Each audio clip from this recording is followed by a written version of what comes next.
Hi, my name's Vanessa. In this short video, I'm going to be talking about major depressive disorder, commonly known as depression. This video will cover symptoms of depression, what causes depression, how to assess whether someone has depression, treatments for depression, and importantly, how to tell if treatment is working. The DSM-5 recognises a range of symptoms of major depressive disorder, which must include either persistent low mood or anhedonia, although it may include both.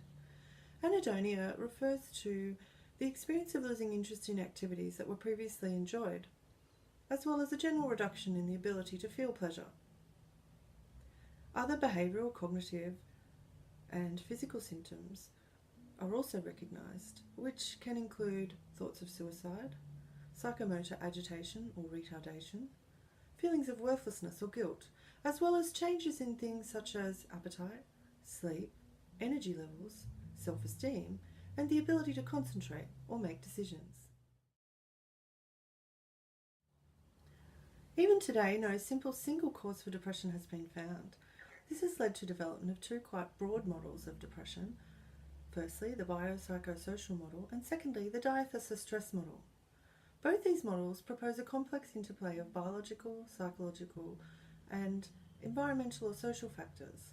The diathesis stress model is just a little bit more specific in that it proposes a pre-existing vulnerability to depression, the diathesis, being activated by stress, which then leads to the experience of depression. Now, moving on to how do we assess whether someone has depression? Firstly, simple screening questions can be used to identify whether someone would benefit from a more formal assessment. For example, we can ask questions such as, during the past month, have you been bothered by feeling down or feeling hopeless? We can also ask, during the past month, have you been bothered by feeling less pleasure from activities that you usually enjoy? If the answer is yes to either of these questions, we can then ask, is this something you'd like help with? So then moving on to formal assessment of whether someone has major depressive disorder, we can use tools such as the Beck Depression Inventory version 2, commonly known as the BDI-2, or the Depression, Anxiety and Stress Scale, commonly known as the DASS. Both tools can be administered via self-assessment or orally via interview, and both can provide an indication of the presence and severity of symptoms of depression. The DASS can also provide an indication of the presence and severity of symptoms of anxiety and the presence of stress. The BDI-2 is based on criteria for major depressive disorder from the DSM-4. Internal consistency is high, as well as test-retest consistency across a 1-week period is also high. It has been found to discriminate between people suffering from clinical depression and those who do not. The full version of the DASS also has high reliability, and test-retest reliability across a 2-week period has been found to be adequate. It has also been found to have good convergent and discriminant reliability or validity via correlations with the BDI.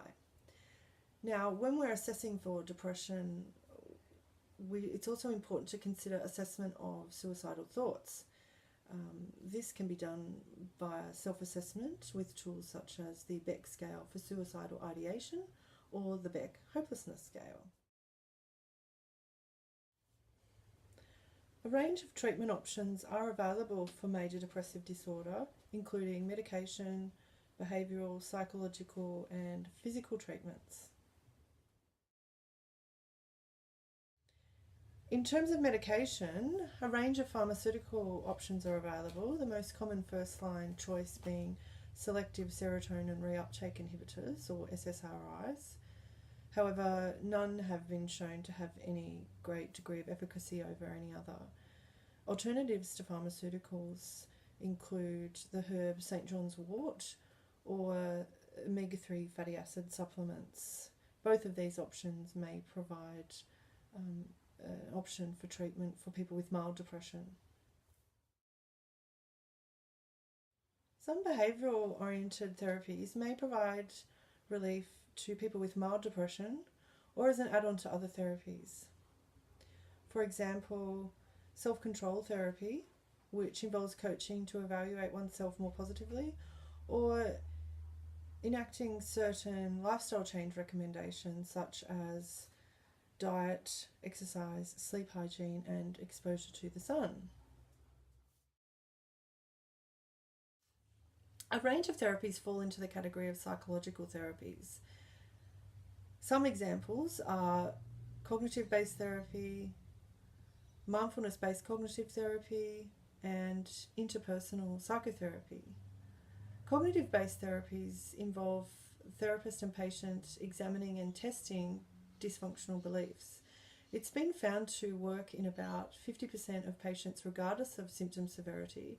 It's also been found to be as effective as medication and have longer lasting effects than just medication alone. Mindfulness-based cognitive therapy involves traditional cognitive-based therapy supplemented with meditation techniques and thought observance techniques. These are both thought to help the patient with their emotional response to thoughts. It's been found to be particularly effective in patients who've experienced multiple episodes of depression. Finally, interpersonal therapy involves helping patients identify stresses in their life and interpersonal difficulties such as disputes, social skills, and changing relationships. It hasn't been investigated as much as traditional cognitive-based therapies. However, it's been found to be effective particularly in adolescents and also people who can't take medication, such as pregnant women. There are two treatment options in the category of physical treatments. Firstly, electroconvulsive therapy, or ECT, and secondly, transcranial magnetic stimulation, commonly known as TMS. Approximately 60% of patients with major depressive disorder who don't respond to medication receive some benefit from ECT, although relapse within 6 months is not uncommon. It involves an electric shock administered to the head of an anaesthetised patient to produce seizures and convulsions. TMS has been found to produce less benefit than ECT. However, it may produce benefit for people with long-term depression when used in conjunction with medication.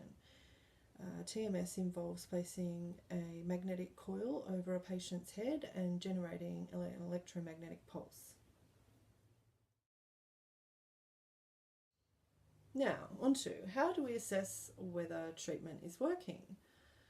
Now, the tools that we covered in this section on how to assess whether someone has depression can also be used to assess whether treatment is having an effect. Specifically, a baseline score can be recorded and compared to subsequent evaluations to determine the degree of response to treatment. The degree of response to treatment can be divided into 4 broad categories: remission, response, partial response, or no response. Remission refers to a complete reduction in the presence of symptoms. Obviously, this is a good indication that treatment is working. A response to treatment would be about a 50% reduction in the presence and severity of symptoms. After about 4 to 6 weeks, this is considered a good indicator that treatment is working. We should also then reassess after another 4 weeks. A partial response to treatment is around about the 25% mark of a reduction in the presence and severity of symptoms. This indicates that treatment is not adequate and that an increase in antidepressant dose or in more intensive psychological therapy is warranted. Finally, in the case of no response, this either indicates that the treatment is not working, or there's been an increase in stress in the person's life, or a reduction in social support. Either way, the things that would be considered in this case would be an increase in antidepressant, augmentation with another medication, more intensive psychological therapy, or referral to a specialist, depending on that person's circumstances. Finally, in the case of non-response to treatment, a few other things should also be considered, such as whether the diagnosis was correct, and things such as compliance, comorbid conditions, or substance abuse.